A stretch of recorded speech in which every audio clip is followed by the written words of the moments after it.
ये नदी बह रही है माया की, तो तुम्हारी बातों में आकर माया की नदी में बह गए तो बड़ी मुश्किल होगी। ये बात मत करो। तो साधक जो होता है उसको निरंतर एक बात का ध्यान रहता है कि मैं अपनी साधना में निरंतर बढ़ता चला जाऊंगा आगे, और बढ़ता जा रहा हूं। वो इसलिए दूसरी तरफ ताकता नहीं, देखता नहीं, झांकता नहीं। दूसरे का इष्ट कैसा है उसकी उहापोह नहीं करता हो, बड़ा अच्छा हो, उससे पूछता नहीं, जांचता नहीं।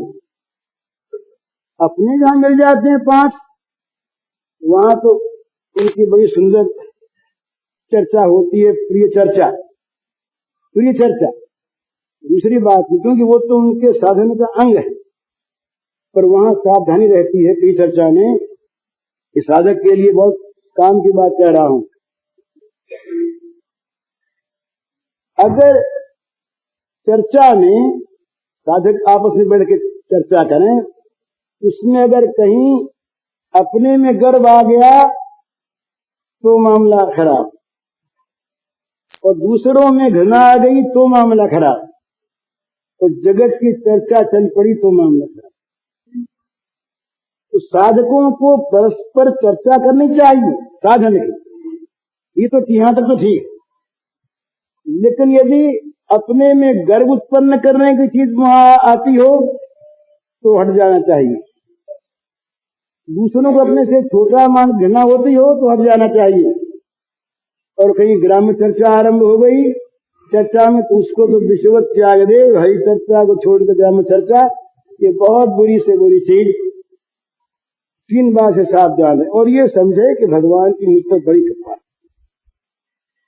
और ये समझे अपने मन में कि भगवान जो है, भगवान एक भगवान की दया का निरंतर अनुभव करता रहे, सोचता रहे कि भगवान निरंतर हमारी ओर आ रहे हैं, हमको अपनी ओर तान रहे हैं, हमको खींच रहे हैं, तो हमको कभी छोड़ते नहीं हैं। एक बंगला का पुराना एक गान है, हम तो तुम्हारे चाहिए जीवने तुमियो भगाए छो, আমি না চাহিতে হৃদয় মাঝারে নিজে এসে দেখা দিয়েছো। আমি তো তোমায় চাহিনি জীবনে তুমিও ভাগারে চেয়েছো, আমি না চাহিতে হৃদয় মাঝারে নিজে এসে দেখা দিয়েছো। চির আদরের বিনিময়ে সখা চির অবহেলা পেয়েছো, চির আদরের বিনিময়ে সখা চির অবহেলা পেয়েছো। আমি দূরে চলে গেছি দুহাত প্রসারি টেনে তুমি নিজে নিয়েছো। ও পথে যেও না ফিরে এসো বলে কানে কানে কত কয়েছো। ও পথে যেও না ফিরে এসো বলে কানে কানে কত কয়েছো। আমি তবু চলে গেছি फिराए आनीते पीछू पीछू छूटे दिएछो। क्या बढ़िया है। वो कहते हैं, बड़ा सुंदर भाव है कि मैंने तुमको कभी नहीं चाहा, मैंने तुमको कभी नहीं चाहा, किंतु तुमने इस अभागे को हमेशा चाहा। तुमने अपने आप आकर के हृदय में अपना दर्शन दिया, याद आए, हृदय में आए। बदले में क्या हुआ कि तुमने हमेशा प्यार किया, और उसके बदले में हमेशा मैंने अवहेलना की। चिरो आदुरेर विनिमय शोखा चिरो अवहेला पेछो। नित्य नित्य प्रेम के बदले में तुमने नित्य नित्य हमसे अवहेलना पाई। तुमको छोड़ करके भाग गए, तुमने फिर जाना आए। फिर कान में न मालूम कई बार कहा कि भैया इस मार्ग पर मत जाना, वो पथ जेयो ना फिरे इस मार्ग पर मत जाना, लौट ही आओ। न मालूम कान में तुमने कितनी बार कहा, काने कोतो को ऐश, मैं फिर भी चला गया। तब तुम पीछे भागे, पीछे मेरे भागे लौटा लाने के लिए। ये तुम्हारी कृपा। तो निरंतर ये আমার স্বভাব অপরাধ করা, তোমার স্বভাव ক্ষমা, जुगे जुगे ओ जन्मे जन्मे ये संबंध तमाम। भगवान से कहता है वो कि मेरा तो स्वभाव है अपराध करना और तुम्हारा स्वभाव है क्षमा करना। युगों युगों से और जन्म जन्म से तुम्हारा हमारा ये संबंध बना रहा है, तो ये संबंध तो गया ही। तुम कभी क्षमा करने से बाज नहीं आए और मैं कभी अपराध करने से बाज नहीं आए। इस प्रकार भगवान की कृपा का साधक निरंतर अनुभव करता रहे कि मैं अगर किसी पथ में गया तो भगवान छोड़ेगा नहीं। ये विश्वास जो है, ये विश्वास कभी नहीं जाने देता। बच्चा जो है ये माँ पर विश्वास है तो माँ को छोड़ के अलग चला जाता है, अलग हट गया, पर विश्वास है कि माँ मेरे पीछे पीछे अपने आप आ जाएगी। वो माँ की ओर कभी ताकना भी छोड़ देता है, अलग हट जाता है। पहले बस ताकता है, देखता माँ ये तो अपना भाग जाता है। अब माँ देखती है भागा तो माँ पीछे पीछे भाग के दौड़ी ले आती। तो भागता क्यों है? इसीलिए भागता है कि उसका विश्वास है कि माँ लौटा के ले ही आवेगी, स्वाभाविक। इसी प्रकार साधक का भगवान पर विश्वास करे, अपने इष्ट पर, कि मुझे वो भटकने देंगे नहीं, मुझे ले आवेंगे, छोड़ेंगे नहीं, छोड़ सकते नहीं, उनमें छोड़ने का स्वभाव नहीं, वो मेरे बिना रह नहीं सकते। सचमुच ये बात है, भक्त अगर कोई हो ऐसा, उसके बिना भगवान रह नहीं। जैसे भगवान के विरह में भक्त रोता है, इसी प्रकार भक्त के वियोग में भगवान रोते, ऐसा होता है। सीता के लिए रोए कि नहीं?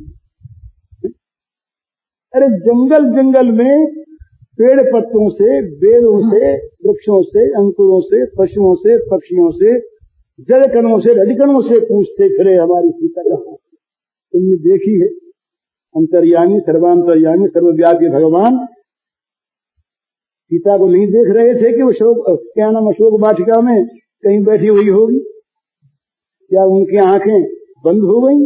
क्या वो वहां उनकी आंखें नहीं पहुंच सकी? क्या उनकी वो सर्वांतरात्मा किसी एक देश में आकर के टिक गई? कुछ नहीं। पर ये जो भक्त और भगवान का संबंध है, प्रेमी और प्रेमास्पद का संबंध है, प्रिय और प्रियतम का संबंध है, ये ऐसा ऐसा विकट संबंध है कि भगवान को उस प्रेम के क्षेत्र में लाकर ये ऐसा बना देता है कि भगवान भी उस प्रेमी के लिए रोते हैं। भगवान विकल होते हैं, कैसे मिले, कब मिले, व्याकुल हो जाते हैं। तो ये बड़ी सौभाग्य की बात है।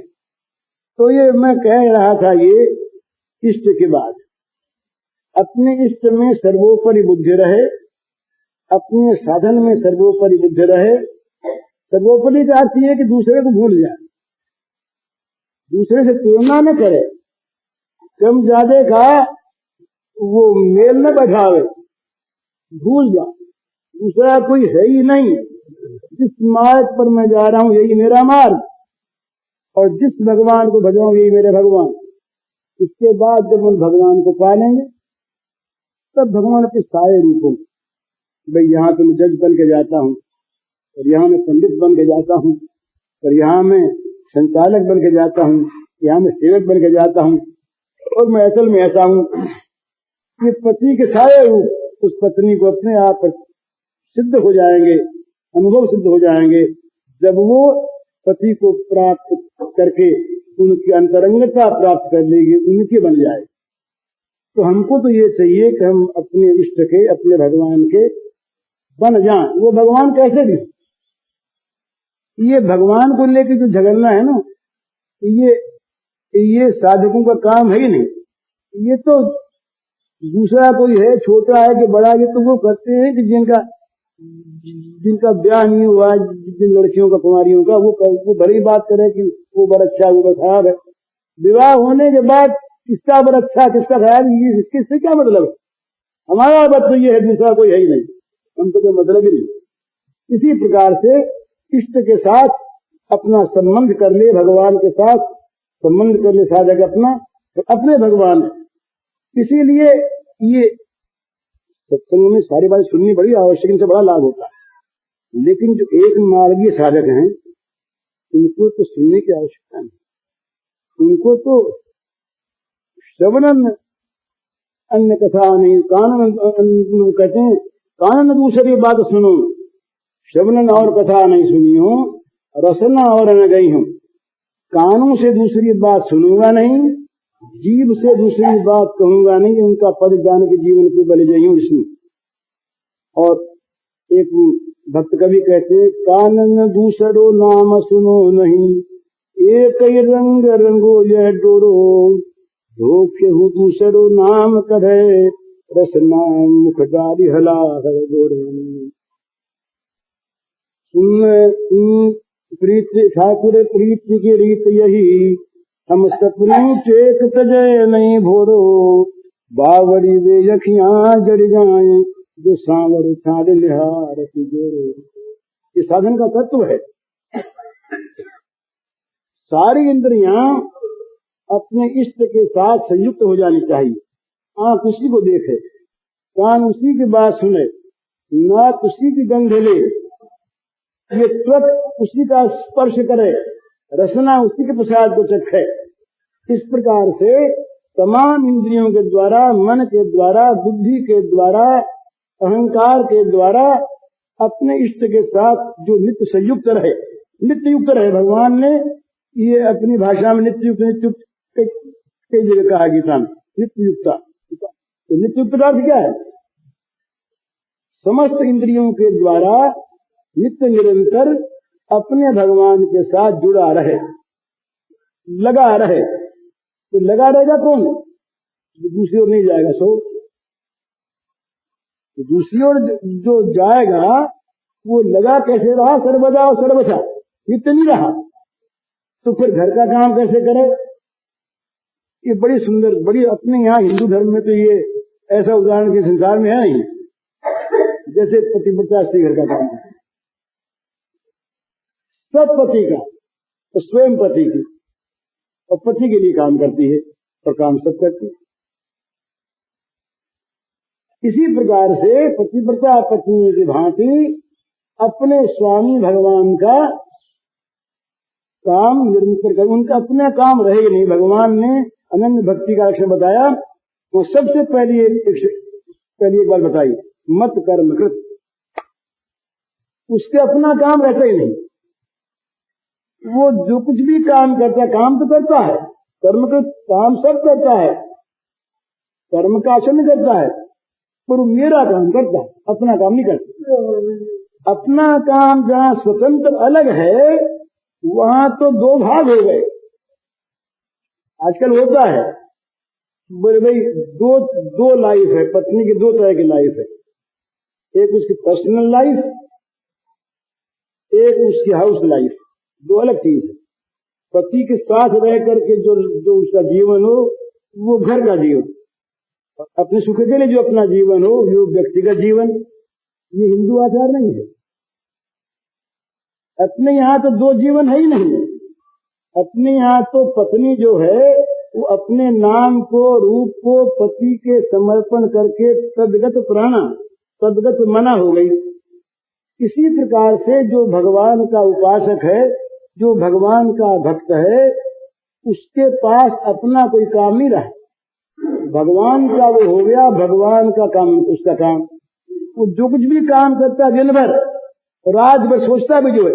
जैसे कोई ईमानदार किसी फर्म का मैनेजर दिन रात अपने मालिक के फर्म की भलाई सोचता, उसी का काम करता, उसी के लिए ज्यादा, उसी के लिए काम करता। इसी प्रकार से वो भगवान का सेवक निरंतर आठों पहर सोता भी है, उसी के लिए सोता है।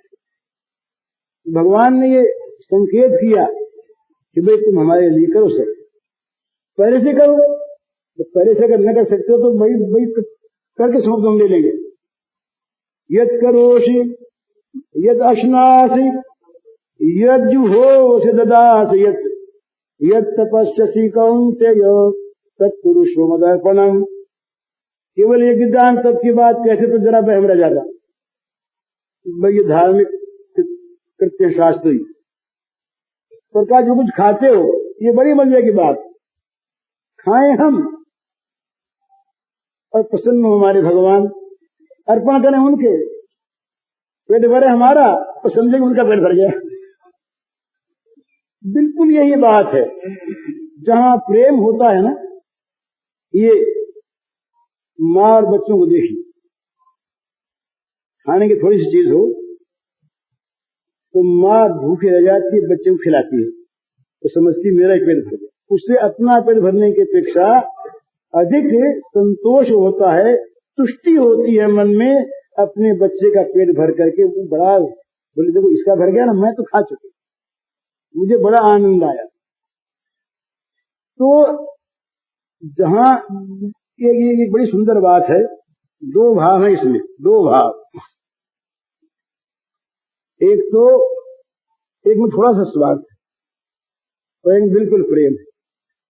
भाई खाते क्यों हैं तो नीचे बात तो अलग है, स्वाद के लिए, शक्ति के लिए, भोग के लिए, रस के लिए, ये तो सब काम है, यहाँ तो प्रेम का संबंध नहीं है।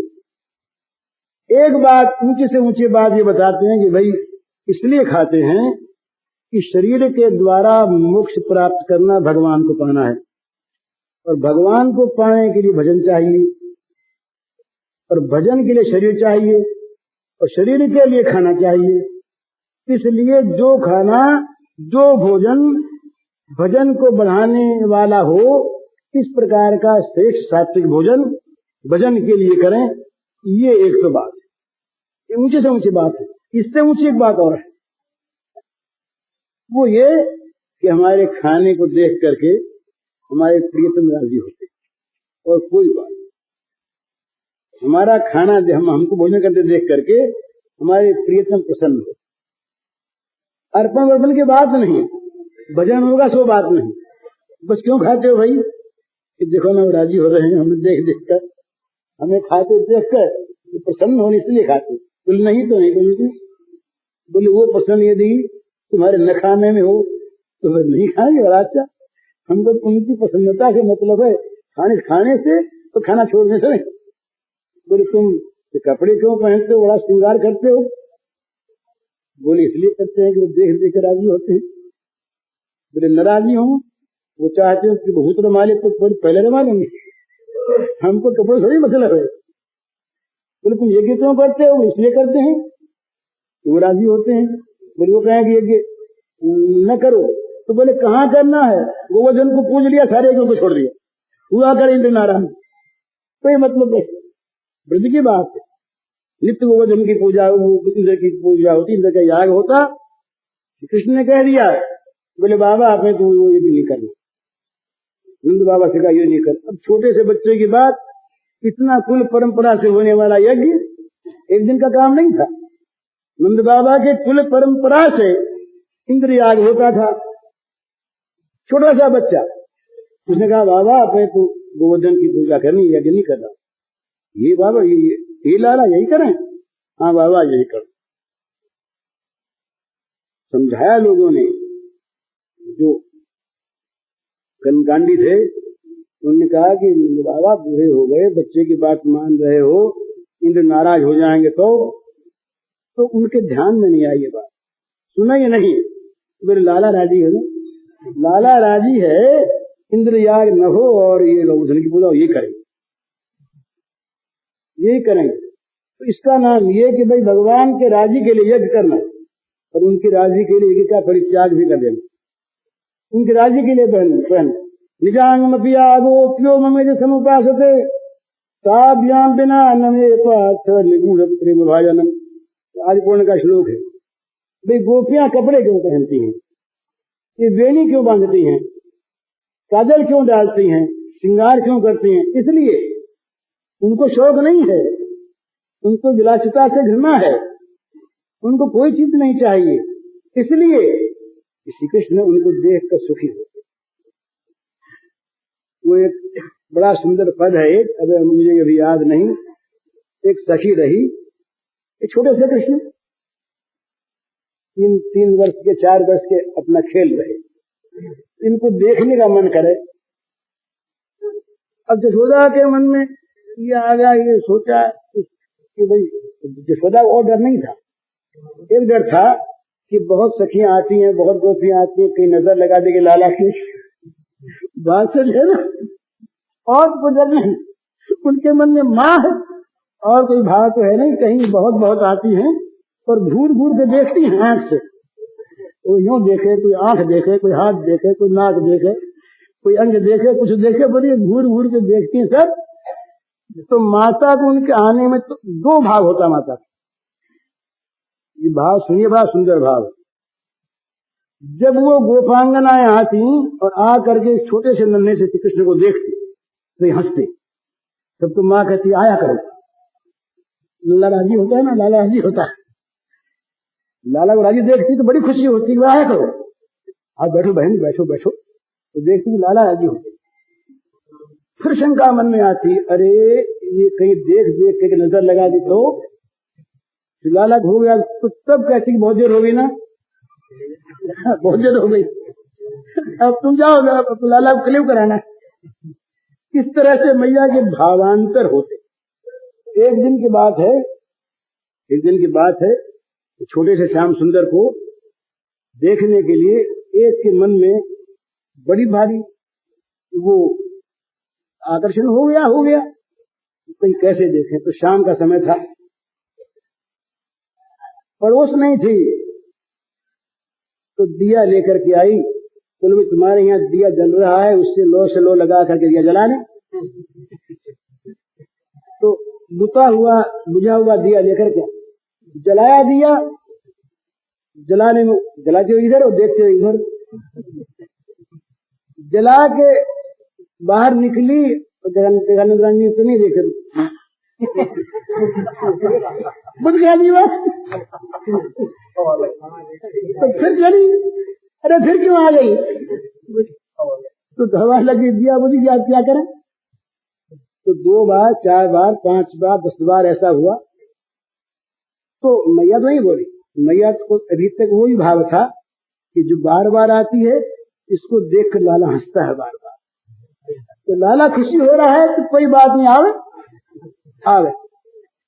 पर घर में जो परिचारिकाएं थी उन्होंने डांटा, ये भी कोई बात है कि दीवा बार बार बुझता है, बुझा देती है, तू क्या रखा है यहाँ पर, मालूम होता है कि तेरे हृदय में अंधियारा है और इसमें उजियारा है, तुम अब तू अपने हृदय के अंधियारे को मिटाने के लिए इस उजियारे के लिए आती।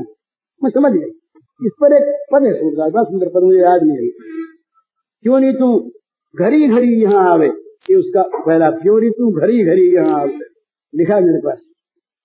तो अब इसने सोचा कि अब कैसे आवे, खेत लग गई, कहीं माँ ने कह दिया। तो अब की वो जा रही थी तो गले में था मोतियों का हार, बहुत मोती थे, झटका दे के तोड़ करके तमाम हार के मोती वहां पर आंगन में बिखर गए।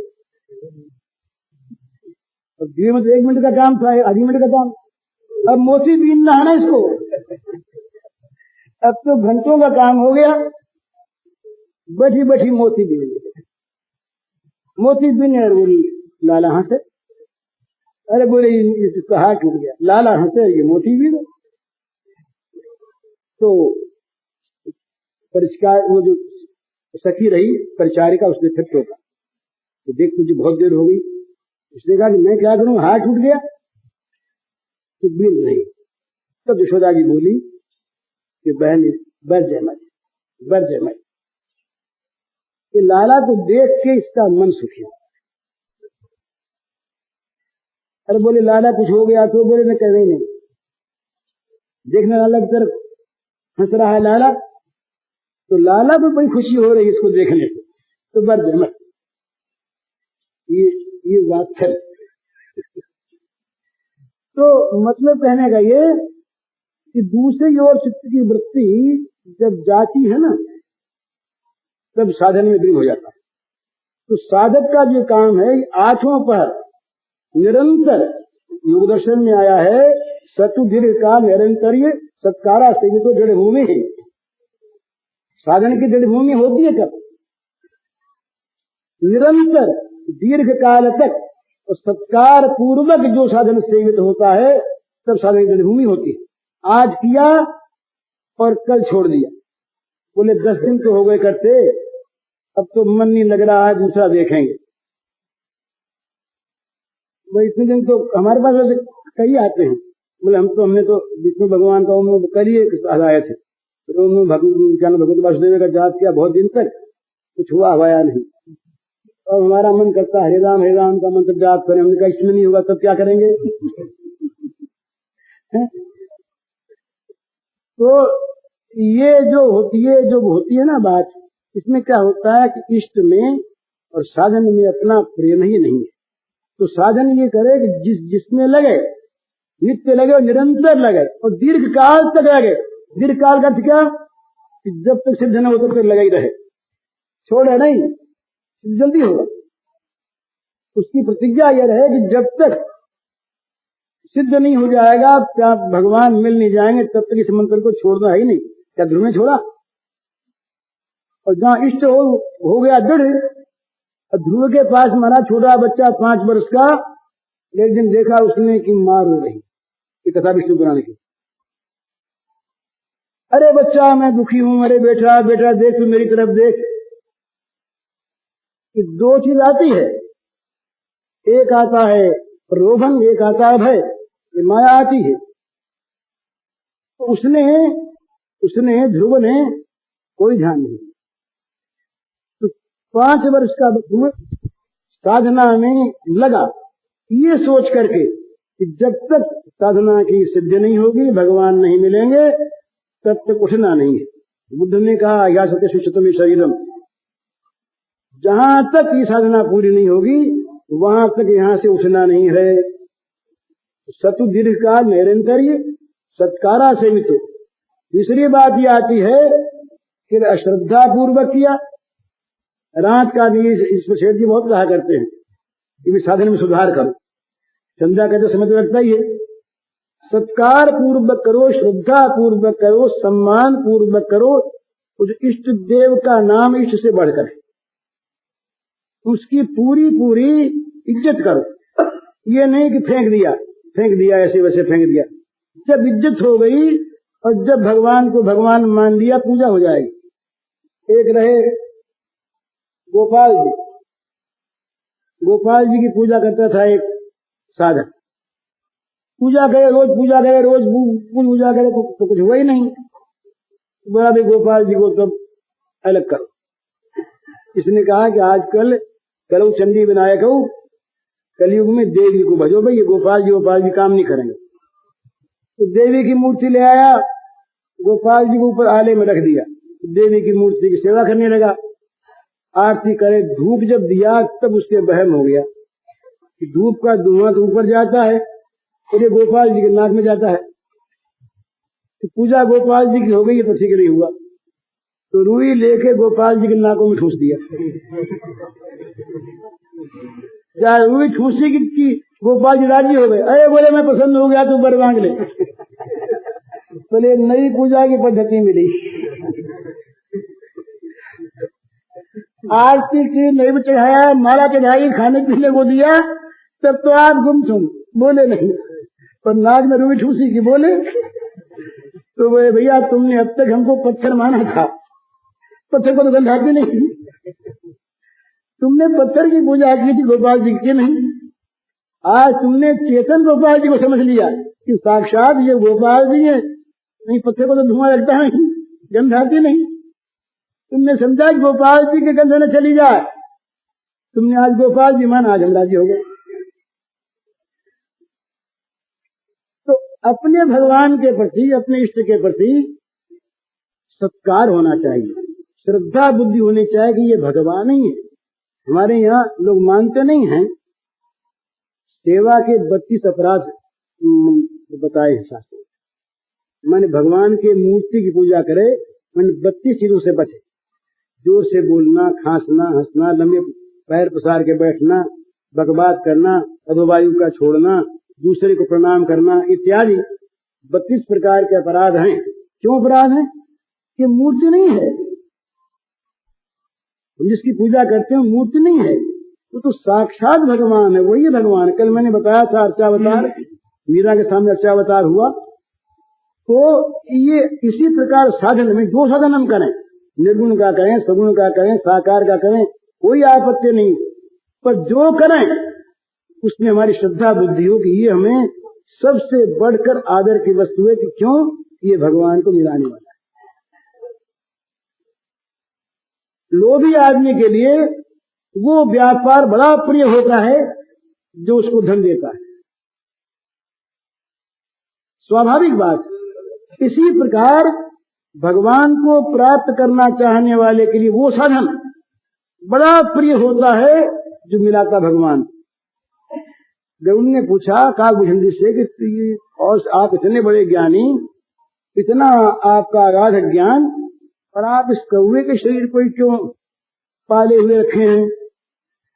तो बोले भैया तुमको पता नहीं, इस कौवे के देह में ही तो हमको राघवेंद्र मिले। और अब बोले बड़ा मजा आता है जब जब भगवान आते हैं राघवेंद्र अवतार लेकर के, तो छोटा सा कौवा बन जाता हूँ, और जिस आंगन में जिस छत पे वो खेलते हैं वहां जाता हूँ, साथ साथ उड़ता हूँ, तो देख के वो मेरे पीछे दौड़ते हैं, मुझे पूप दिखाते हैं, बुआ दिखाते हैं, तो बड़े मजे में ले लेता हूँ उनके हाथ से। वो ये आंग कौवे से छोड़ने कहाँ मिलेगा? तो ये जो कौवे का शरीर है ये मेरे लिए सब, क्योंकि ये भगवान को मिलाने वाला। तो ये मतलब कि जो साधन इष्ट की सिद्धि कराने वाला हो वो वास्तव में प्रिय होता है, और अगर प्रिय नहीं है तो दो बातों में एक बात है, या तो उस इष्ट की उसे इच्छा नहीं है, उसका इष्ट ही नहीं है, इच्छित ही नहीं है, उसको चाहता ही नहीं। चाहता हो तो क्या साधन में उसकी प्रियता ना हो? जिस उपाय से प्राणनाथ के दर्शन हो उस उपाय को क्या कोई प्यारा छोड़ देगा? जिस उपाय से धन मिलता हो उस उपाय को क्या धन का लोभी छोड़ देगा? वो तो उसमें लगेगा, जीवन लगा देगा। हम देखते धन के लोग लोग झूठ बोलते हैं, धर्म तक छोड़ देते हैं, प्रदेश जाते हैं, घर छोड़ जाते हैं, खुशामद करते हैं, लोगों की हर तरह से सेवा करते हैं, पैसा मिले। तो किसी भी साधन का हम तिरस्कार नहीं करते, पैसा मिले इसलिए। तो क्या भगवान की प्राप्ति की इच्छा करने वाला साधक भगवत प्राप्ति के साधन का किसी प्रकार से तिरस्कार करेगा? अगर वो करता है तो उसकी अपने साध्य में और साधन में दोनों में ही उसकी अश्रद्धा है। उसका सत्कारा सेवित हो, सत्कार के द्वारा आसेवित हो, मन श्रद्धा पूर्वक, प्रेम पूर्वक, आदर पूर्वक तो साधन बने, और वो नित्य निरंतर बनता रहे और नित्य बनता रहे, दीर्घ काल तक निरंतर सत्कार पूर्वक जो साधन बनता है वो दृढ़ होता है, दृढ़ भूमि होती है।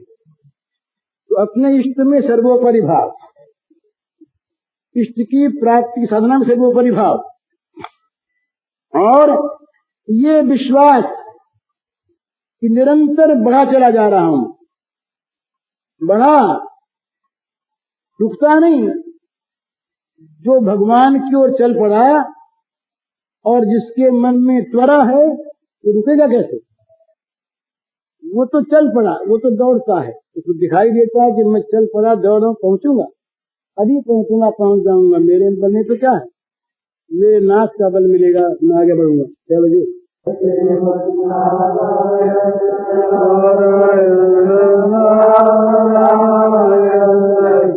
पूज्य श्री भाई जी के इस प्रवचन का शीर्षक है श्रवणनी और कथा नहीं सुनी हो, रसना और न गई हो, और इसका कैसेट संख्या है 231।